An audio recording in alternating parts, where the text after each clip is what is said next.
I just had to put my dogs outside. Um,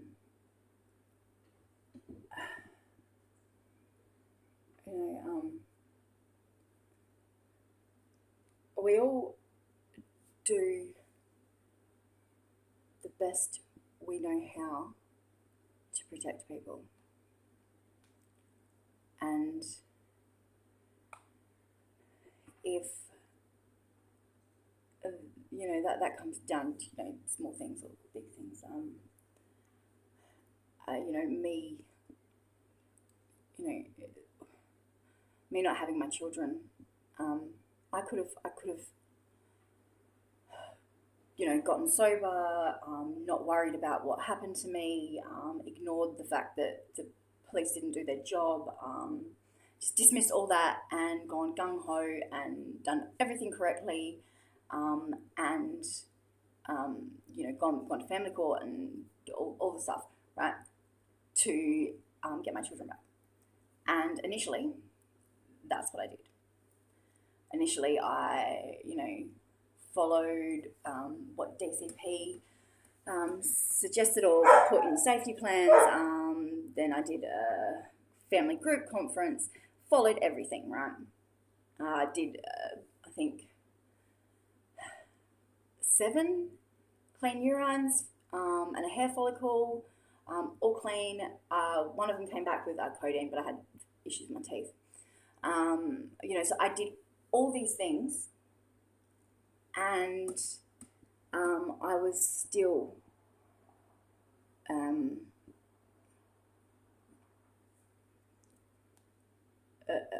my son was still actually, instead of offering a shorter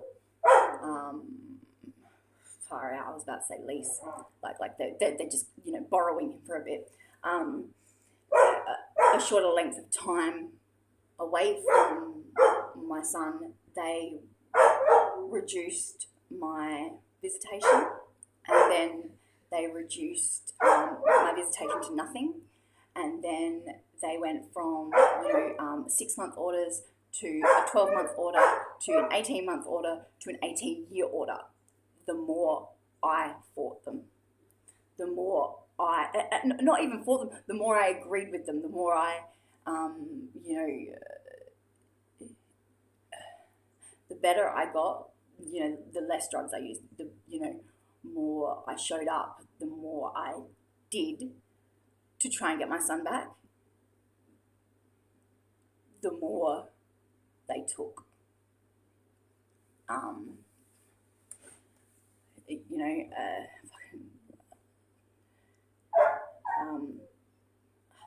don't even know where I was going with that.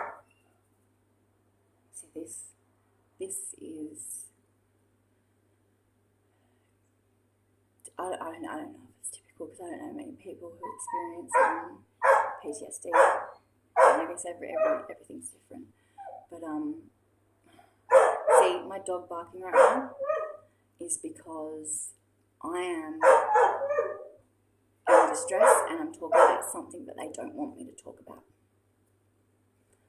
So they will,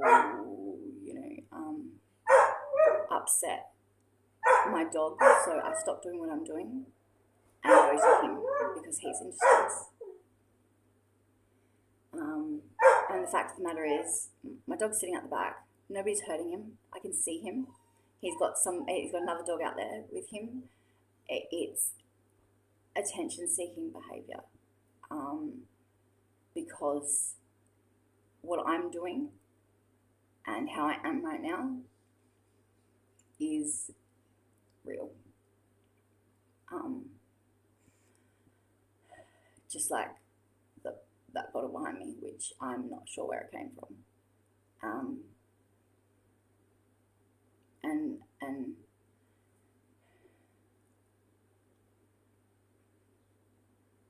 do you know my mattress was stolen? The mattress from my bed and replaced.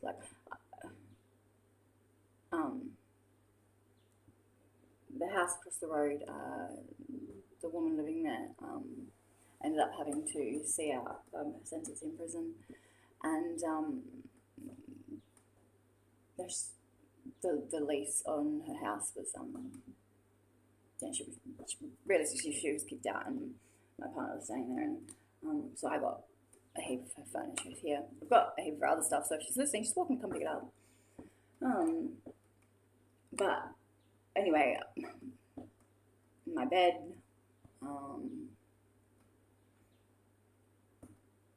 held some bad juju, I guess, after what happened, and the mattress held a shit ton of evidence, which nobody would do anything about. So I had that stored in my spare room, and started sleeping in her bed, or her spare bed, bedroom's bed, and yeah, so all of that was packed away, and then only recently I guess recently, it could have been a couple of months ago, I don't know. I went, months, years disappear. But I pulled out my mattress and put it,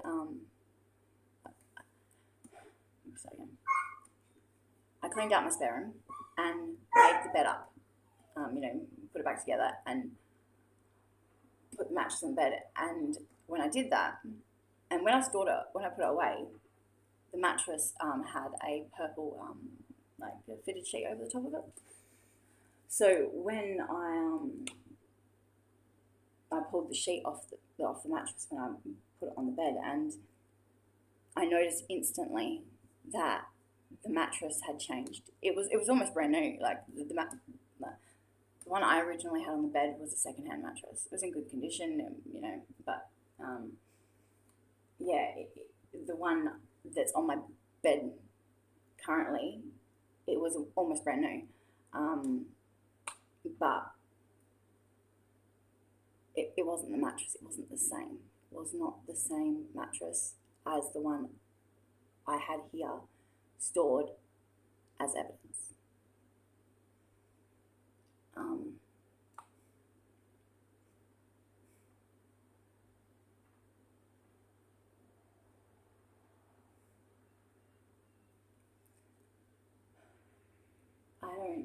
I don't know how right this second to feel, or what to try to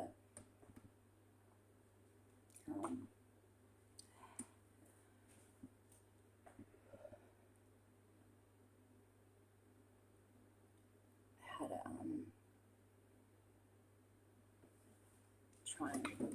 I try not to come up with excuses or leave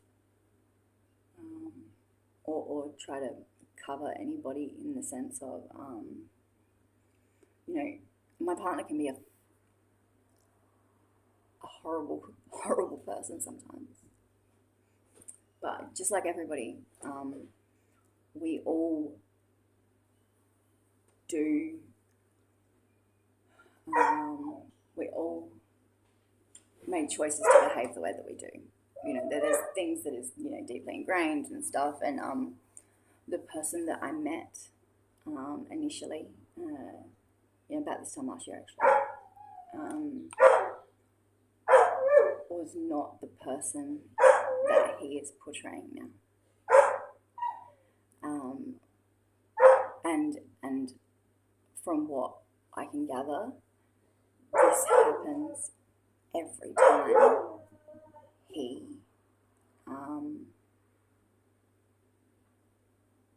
finds himself, happy and, falling for somebody, which in a way is similar to me, over the last 4 years, every man or woman that I have slept with or hang on, built some form of relationship with that I was sleeping with, that initially I just, kind of started a friends with benefits sort of, relationship with. And everyone that I developed feelings for, basically pushed me away. As soon as that happened, they pushed me away. Or they left. But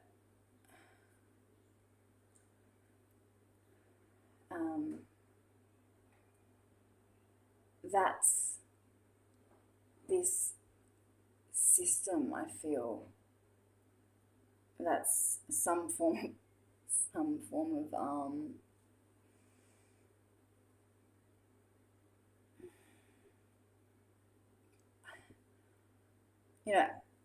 I've always kind of thought it was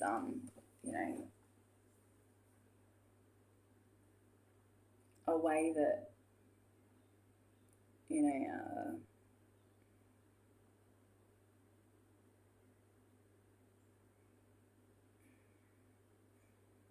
that there's that whole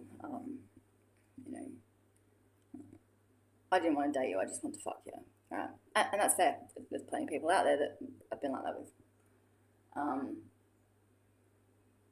But if you knowingly are going,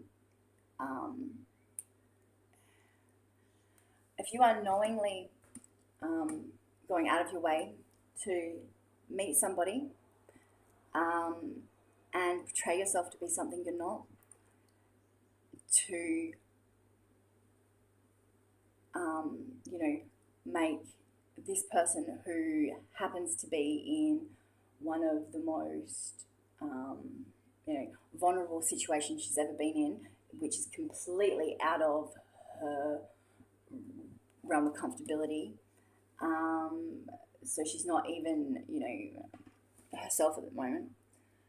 If you choose to project yourself and put yourself in her life under false pretenses, simply so she develops feelings for you and becomes attached, only to then push her away so it happens again. That sort of behaviour that I say she is in the third person, but me, that sort of behaviour, it's not even me, it's psychology. It's anybody who experiences long-term sexual relationships with multiple different people, it reduces your ability to build genuine relationships with people. It means that you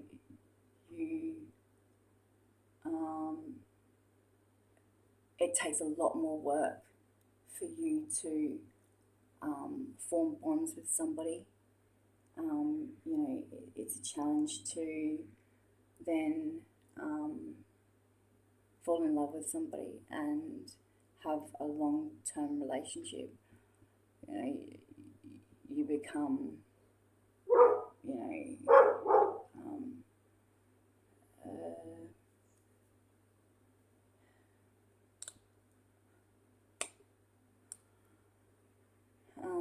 sorry, I think I got it.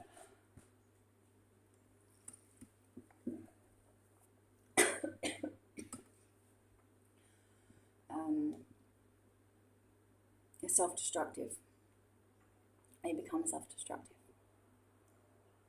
And then, in turn, your self-destructive behaviour hurts somebody else. And it's not that you aren't aware of what you're doing, because the people that I have had this these short term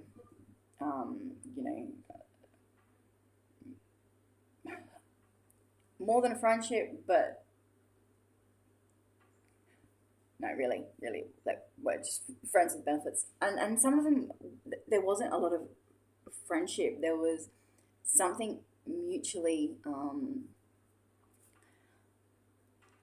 bonding, and to be honest, a lot of it was a trauma bond. Something happened that was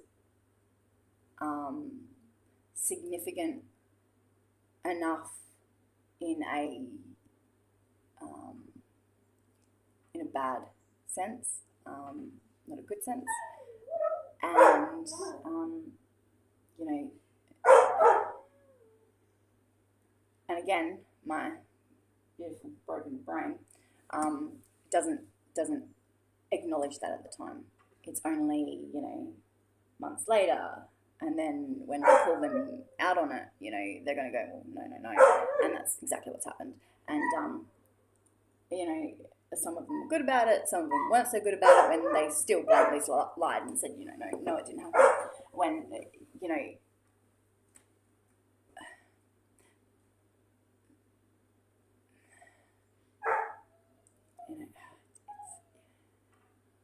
this isn't even the half of it. For fuck's sakes, somebody came into my house last night, early hours this morning, while I was asleep. Well, my partner was asleep.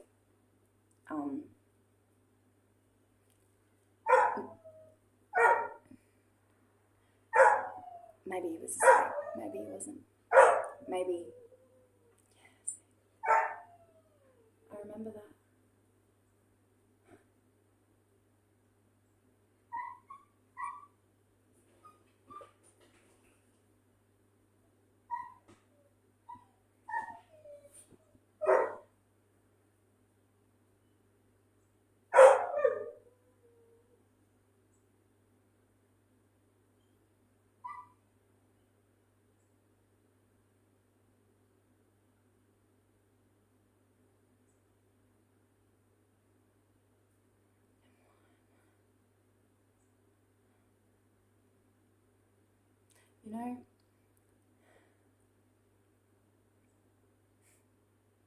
My partner really is an arsehole. He really is. But in the most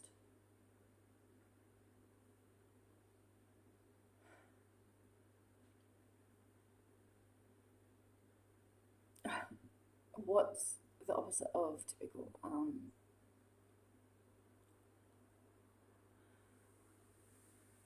In the most questionable sense, his behaviour causes me to question everything. But then when I question everything, he, says I'm a fucking crazy person.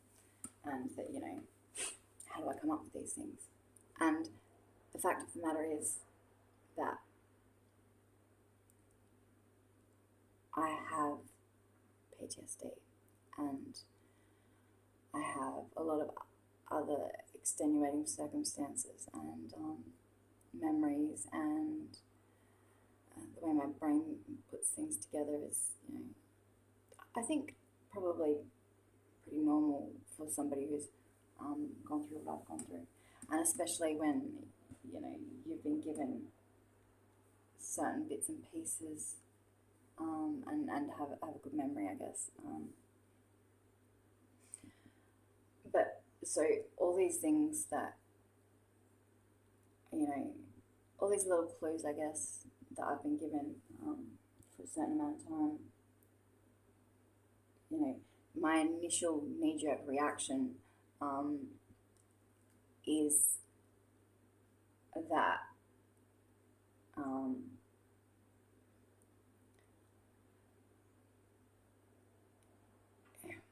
my initial knee-jerk reaction, generally speaking, before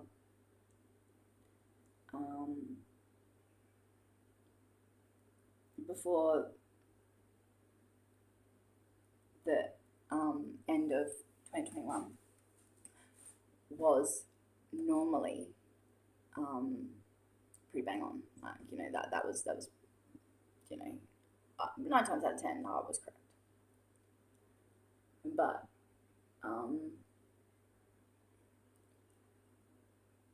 after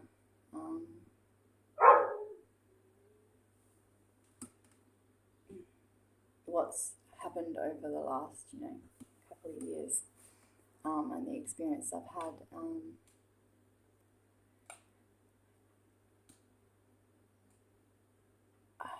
I I don't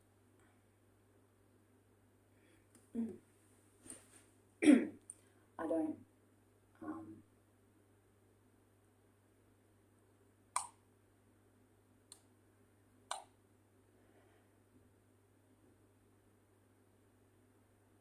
was going with that. I think I've been conditioned. I've either been conditioned over a long period of time to accept the situation and the fact that I can't do anything about it, or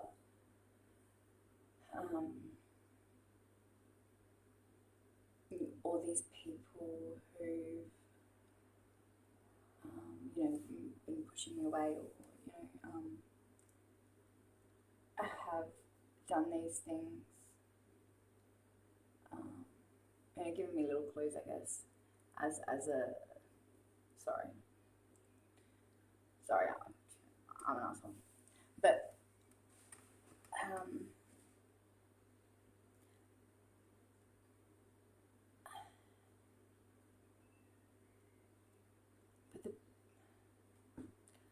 just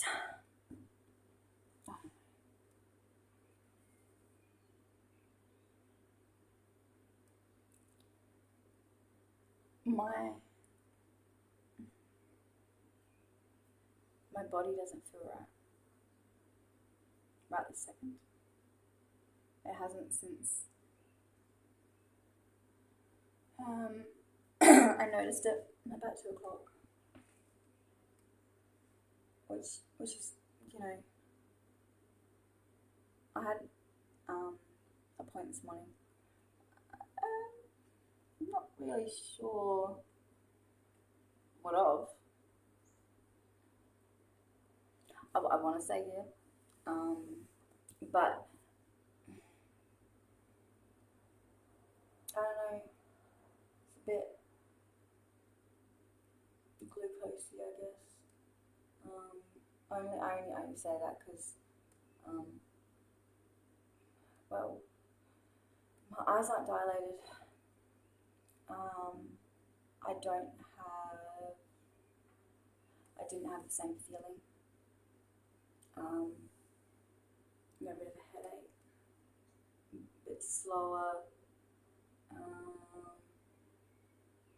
But again, outside influences. And might sound a little bit nuts, but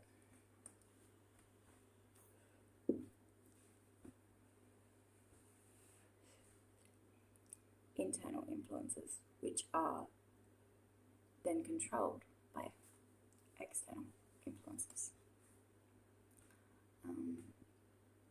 Do you know that you can get microchips for your dogs, right? That you can have an app for on your phone, so you can see, it over time, by your dopamine levels and your serotonin levels, all these things. So it can then tell you whether your dog, has a full bladder, or whether or not he's happy or he's sad, or, whether he wants, so, right. And so if we have that sort of technology that's accessible to us for who knows why it was originally it was probably you know to build the rabbit. It was probably researched and made for horses in racing. Fuck knows, I don't know. It was made for probably a decent purpose, as most things are. But in the wrong hands, it can be a whole other kettle of fish. And again, might sound crazy, and I've done the whole mental health ward, done that a few times, and actually last time I was put down in rural and community health, which is a particular part of like Glenside and Adelaide, and I was there 24 hours maybe. I spent one night there. And the next day, I was to sit down with two people and have an assessment on how long I would be there and, whether or not I could leave, whether I was, held against my will. Because after my son was taken in Berry Hospital, I was as you can imagine, an absolute mess. I spent 2 weeks basically in bed crying, and at one point, and there was lots of other circumstances surrounding it. I spent a few nights in the streets. I didn't have housing because I was set to take on a new accommodation on the basis that I had my son in my care because my children were living with my ex and my eldest was living with my mum. So I didn't have a child in my care. So AC Care in Berry, apparently I wasn't in dire straits enough that they would find me housing, unless of course I had a child in my care. And I was obviously pregnant, and I was induced, and at the time I didn't think too much of it when DCP rocked up at my doorstep. I was staying with my girlfriend, and she rocked my DCP worker, Natasha Hansberry. She rocked up on my doorstep. And she said, "Look, Deb, can we come in and talk?" And I said to her, "Nah, I don't want to talk to you. I don't want to bar of you." I was angry because everything she had told me previously, everything that she had, all her tactics were fear-based and based on the fact that I had never had contact with the Department of Child Protection. I had never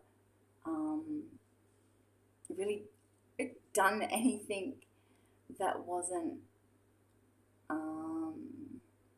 that was bad. I mean, I'd been done for drug driving was probably the worst thing. Drug driving and a couple of disqualifieds. Speeding, but nothing. I wasn't a bad mum. I was slack and I smoked a fucking shit ton of dope. But that's it. I had a partner, he worked, we had a couple of blues every now and again, that some of them escalated to, somebody else calling the cops because we were yelling at each other. But that's it. That's it. I was, I guess, naive to,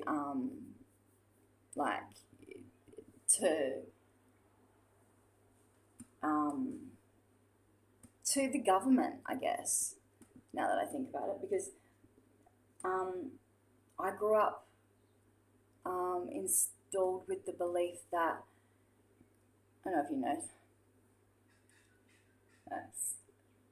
So I've just got, all of a sudden, one of my eyes has just, I don't know if you can see that in the reflection of the camera. Right? But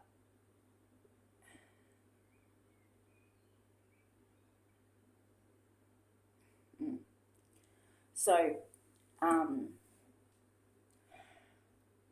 I grew up with the belief that people tell the truth.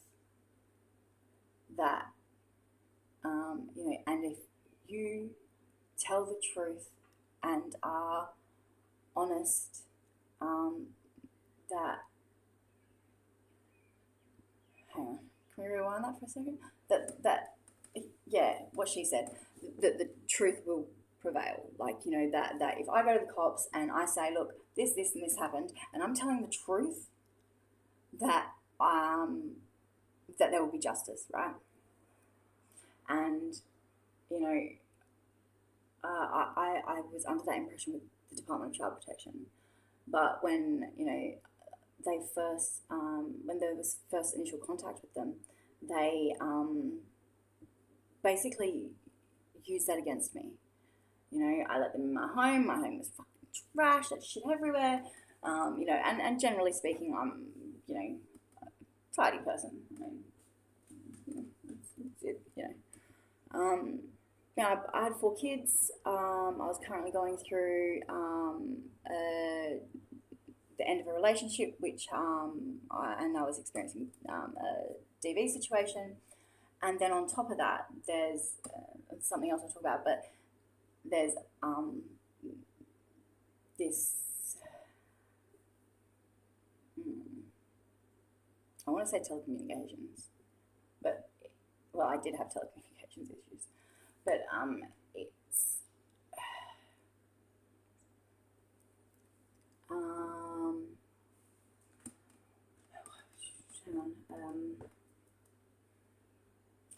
fabricated psychosis. That's probably the best way to describe it. I was experiencing fabricated psychosis. I could hear things, like I had auditory. I did not have auditory hallucinations. I had what they wanted me to believe was auditory hallucinations. Instead, I was hearing recordings, sometimes maybe live, conversations of other people, and anyway, rewind. What was I? Shit. DCP. When DCP initially rocked off my doorstep and wanted to talk to me, they said it was mandatory due to the fact that the cops had come out and for a DV situation, and the children were home at the time. So apparently it was mandatory that they come out and investigate. And I thought, well, I think maybe it was just the shock value of DCP coming out. But later on I thought, well, you know what? That's not the case. That is not vital. We don't have enough child support workers that could investigate the widespread domestic violence in homes, with children. If they had to go out to every house that ever, had a report made for DV when the children were present, and my children were outside. Actually, they were outside in the car when this happened, and they didn't actually see anything. They heard it, but they didn't see it. So even that were present and physically watched the situation, we don't have enough manpower for that. So